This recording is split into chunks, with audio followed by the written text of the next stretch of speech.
안녕하세요. 서울교육대학교 컴퓨터교육과 김갑수 교수입니다. 제가 오늘 강연을 할 주제는 왜 초등학생부터, 즉 왜 초등학교에서 소프트웨어 교육을 해야 하는가에 대한 주제로 강연을 하도록 해보겠습니다. 주제는 왜 소프트웨어인가 라는 것하고 두 번째는 왜 초등학교부터 소프트웨어 교육을 해야 되는가, 세 번째는 다른 나라에서는 어떻게 하는가를 간단히 보고 네 번째는 그러면 우리는 어떻게 해야 될 것인가, 마지막으로 그 결론 및 논의 사항을 제가 간단히 설명하고자 합니다. 우리가 왜 소프트웨어를 해야 되는가, 제가 소프트웨어를 해야 되는 것을 주장하는 것을 논의하는 것보다 여러분들이 잘 알고 있는 스티브 잡스가 한 말이 더 유명하겠죠. 스티브 잡스가 이 나라에 있는, 즉 미국에 있는 모든 사람, everybody, 모든 사람들은 컴퓨터 프로그램을 배워야 된다라고 했습니다. 초등학생이 아니라 미국에 있는 모든 사람이 컴퓨터 프로그램을 배워야 된다. 왜 배워야 되는가라고 하면은 컴퓨터 프로그램은 생각하는 방법을 가르치기 때문에 소프트웨어 프로그램을 배워야 된다. 즉 컴퓨터 프로그램을 배워야 된다라는 겁니다. 즉 생각하는 방법을 가르친다라는 것입니다. 그 이야기는 소프트웨어는 생각하는 것을 만들 수 있다라는 것이 될 겁니다. 그죠? 소프트웨어에서 되게 중요한 게 뭐냐면 생각하는 것을 만들 수 있다. 또는 다르게 생각할 수 있다라는 것입니다. 자, 그러면은 어린 시절에 왜 소프트웨어를 배워야 되느냐? 왜 체험을 해야 되느냐? 되게 중요합니다. 그죠? 우리가 초등학교 때 학생들을 데리고 체험 활동을 많이 갑니다. 체험을 하면 할수록 흥미도가 있는 것을 알 수가 있습니다. 흥미가 직업이 되는 것. 엘빈 토플러가 미래의 최고의 직업이 흥미가 직업이 되는 겁니다. 흥미를 느끼기 위해서 체험을 많이 하게 해줘야 될 거다라는 겁니다. 그래서 어린 시절에 소프트웨어를 많이 경험하게 해주는 것, 이게 무엇보다 중요하겠습니다. 과학자가 되기 위해서 과학 전시관에 가서 많은 체험을 하듯이 우리 소프트웨어는 우리 주변에 널려져 있습니다. 멀리 가지 않고도 부모님과 같이 체험해 볼 수 있는 많은 기회가 있습니다. 그렇지만은 우리가 지금 소프트웨어 교육을 체계적으로 못하는 것들이 되게 안타깝습니다. 체험을 많이 하는 것들이 무엇보다 중요하기 때문에 어린 시절에 소프트웨어를 배워야 된다라는 겁니다. 그러면 왜 소프트웨어를 배워야 되는가? 미래학자들에 의하면은 소프트웨어가 지구를 잡아삼키고 있는 그림을 볼 수가 있습니다. 그 이야기는 뭐냐면은 모든 산업이 소프트웨어와 연계되어 가지고 어떤 직업이라도 소프트웨어를 사용하지 않는 직업이 아무것도 없다라는 것을 알 수가 있습니다. 자, 그러면 왜 소프트웨어가 전 세계를 이팅을 하느냐, 잡아삼키느냐라는 것들은 모든 사람들, 전 세계 인구가 70억 명입니다. 70억 명이 소프트웨어로 또는 SNS 이런 형태로 연계되어 있으면서 거기서 모든 활동이 일어나는 겁니다. 그래서 거기서 활동이 일어나고 모든 산업들이 발전하기 때문에 소프트웨어하고 연계되어 있는 산업은 발전하고 있고 소프트웨어하고 연계되지 않는 산업은 퇴보하고 있는 겁니다. 모든 직업은 소프트웨어하고 연계되어 있다고 볼 수가 있겠습니다. 어떤 한 직업에 있어서 좋은 제품을 기획하기 위해서 소프트웨어도 필요합니다. 그 기획한 상품을 만들기 위해서 소프트웨어도 필요합니다. 그 만든 상품을 판매하기 위해서 소프트웨어가 필요합니다. 이런 것처럼 특정 제품, 특정 산업에 소프트웨어가 관련되어 있지 않는 부분이 없습니다. 그렇기 때문에 우리는 어린 시절부터 소프트웨어를 배워보는 것, 체험해보는 것, 이것들이 되게 중요합니다. 그러면은 정보, 소프트웨어 분야와 과학 분야, 수학 분야, 인문사회 분야 이런 것들은 과연 어떤 역할을 하는가를 볼 수가 있겠습니다. 지금 4차 산업혁명이라고 이야기하면서 모든 산업이 연계되어 있습니다. 각종 센서를 통해 가지고 연계되어 있는데 제가 보니까 정보 분야는 소프트웨어 산업을 발전시키고 아이디어가 만들 수 있는 제조 공장이 되는 겁니다. 자, 수학은 아이디어, 수식만 만들어냅니다. 그죠? 정보는 수식을 가지고 제품까지 만들어냈는데 그래서 수학은 소프트웨어 산업이라고 볼 수가 있겠습니다. 자, 그럼 우리 과학 분야는 하드웨어 산업을 발전시킨다라고 볼 수가 있겠습니다. 하드웨어는 좋은 아이디어가 있고 그 아이디어를 가지고 간단한 모형물을 만듭니다. 모형물을 만들지만은 내가 생각하는 좋은 새로운 마우스를 하나를 생각한다고 가정을 하면은 그 마우스에 대한 모형은 만들 수가 있는데 그 마우스를 판매하려고 하면은 공장을 만들어야 되는데 그러기 위해서 자본이라는 게 필요하게 됩니다. 그죠? 자본이라는 게 돈이 많이 필요하다는 겁니다. 그죠? 돈이 많이 필요한 이게 이제 하드웨어 산업일 것 같습니다. 그래서 소프트웨어는 아이디어가 곧 생산, 제조까지 할 수 있는 무궁무진한 산업이다라는 겁니다. 자, 그러면 소프트웨어는 결국 사람이 쓰는 거고 사람의 스토리텔링을 하는 겁니다. 그래서 인문 분야, 인문 분야는 스토리텔링을 통해 가지고 생각하는 힘을 기르지 않나 생각이 듭니다. 제가 생각하는 소프트웨어는 과학 분야, 수학 분야, 인문 사회를 통틀어서 하나의 제품을 만들 수 있는 능력을 갖는 것이다라는 겁니다. 자, 그러면은 소프트웨어가 필요한 걸 아는데 왜 소프트웨어 교육인가를 2016년도 세계 경제 포럼에 가보니까 꼭 알아야 될 리터러시 해서 네 번째 리터러시를 ICT 리터러시라고 하고 있습니다. 물론 여러 가지 능력도 갖춰야 되고 개인의 특성도 많이 갖춰야 되지만은 기본적으로 초등학교부터 체계적으로 배워야 될 리터러시가 숫자를 다루는 수에 대한 리터러시, 문자로 다루는 글자에 대한 리터러시, 과학적 탐구력을 가리키는 이런 과학적 탐구 리터러시, 네 번째로 ICT 리터러시를 찍고 있습니다. 즉 세계 경제 포럼에서 소프트웨어 교육은 매우 중요하다라는 것을 강조하고 있습니다.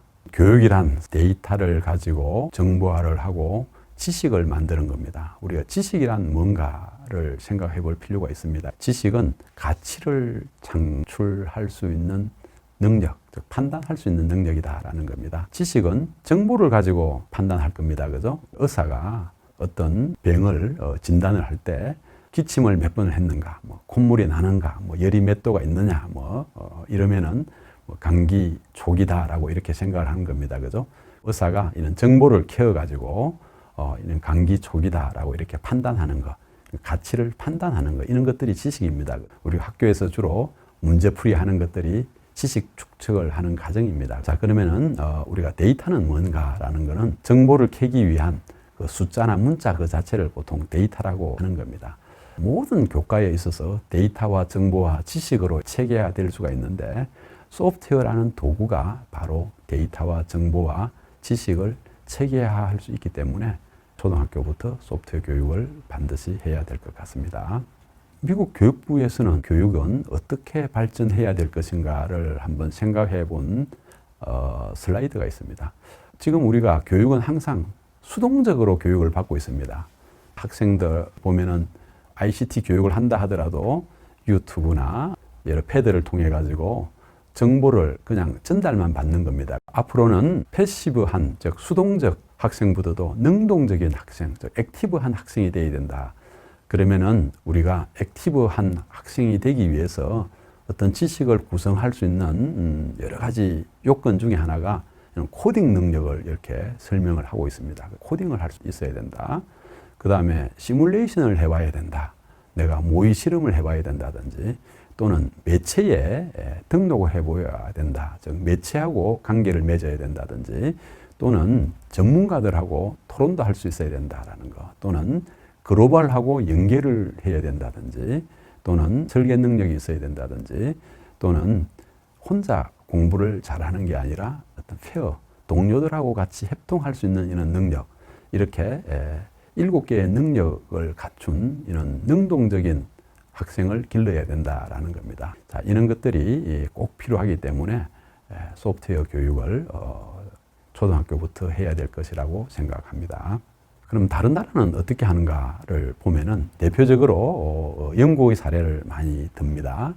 우리는 지금 초등학교 5학년, 6학년부터 컴퓨터 교육을 17시간 또는 34시간 하게끔 되어 있는데 영국은 유치원부터 크게 3개의 영역으로 나누어 가지고 소프트웨어 관련 교육을 하고 있습니다.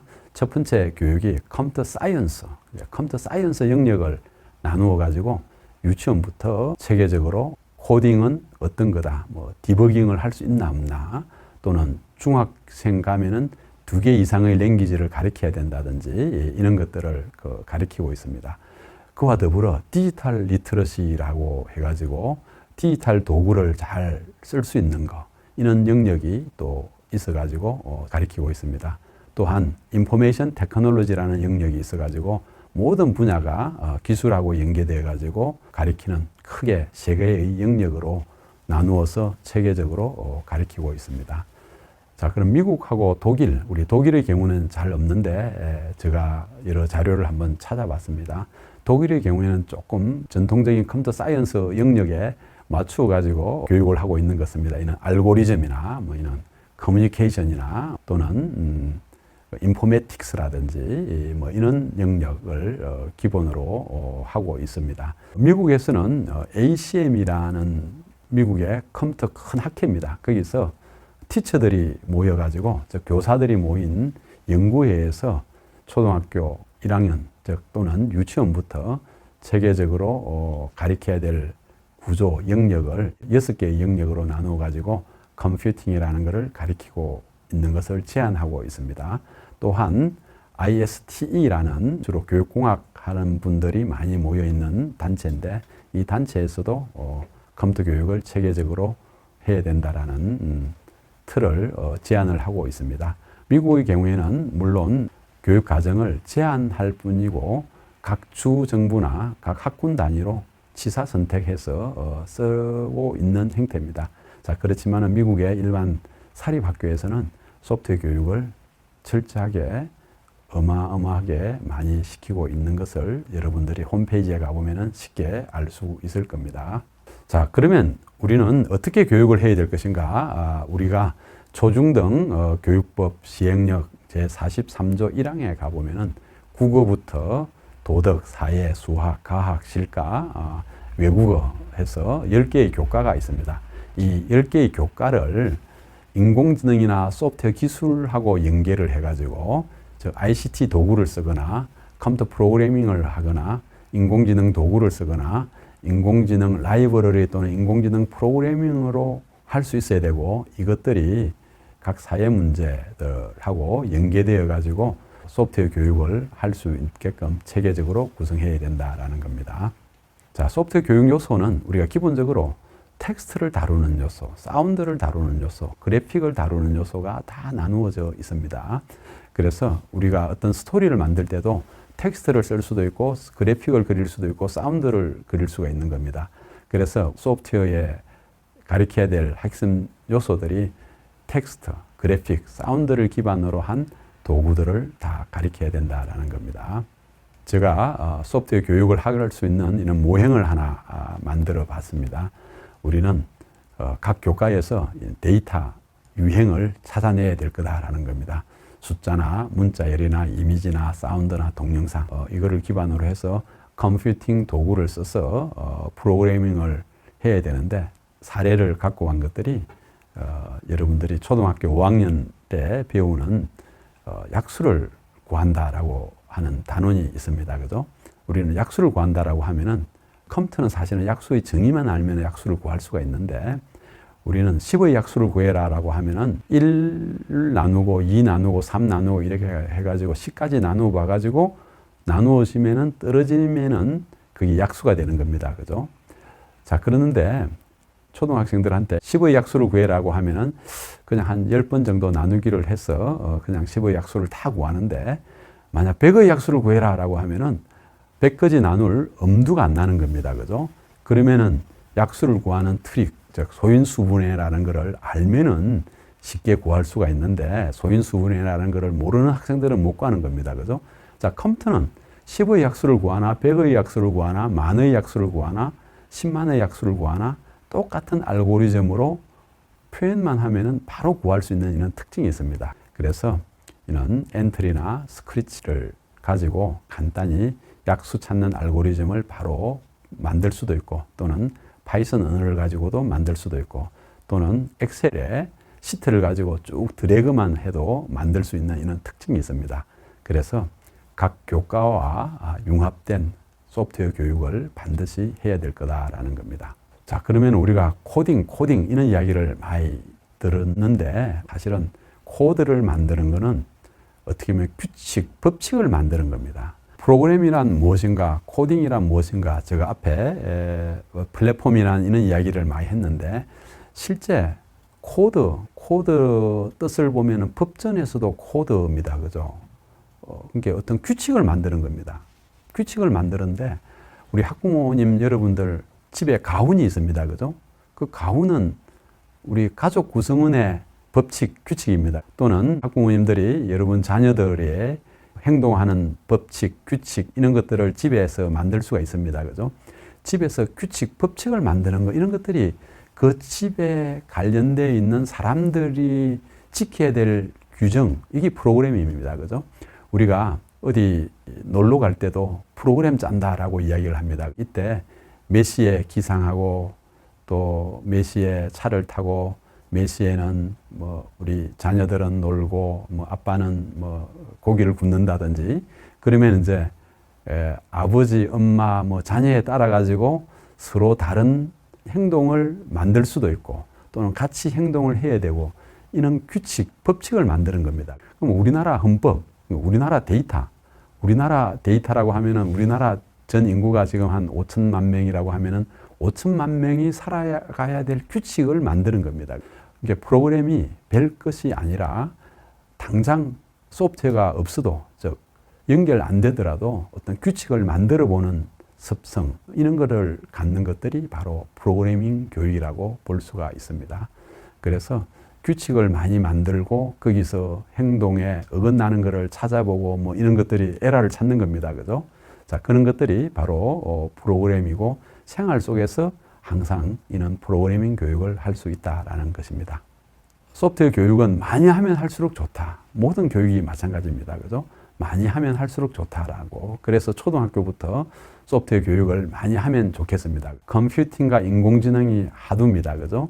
컴퓨팅과 인공지능이 하두면서 여기에 필요한 디지털 도구나 프로그래밍이나 인공지능 도구나 인공지능 프로그래밍을 우리가 언어 영역, 국어나 영어나 기타 다른 랭귀지들에 적용시켜 볼 수도 있고 수학이나 과학이나 공학 영역에도 적용시켜 볼 수도 있고 사회 영역에도 적용시켜 볼 수도 있고 음악이나 미술이나 체육 영역에서도 다 적용해 볼 수가 있습니다.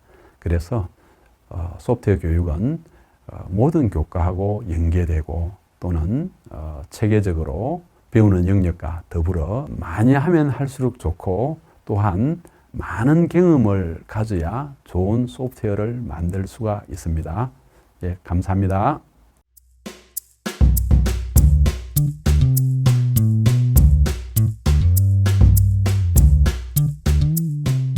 첫 번째 질문이 들어왔습니다.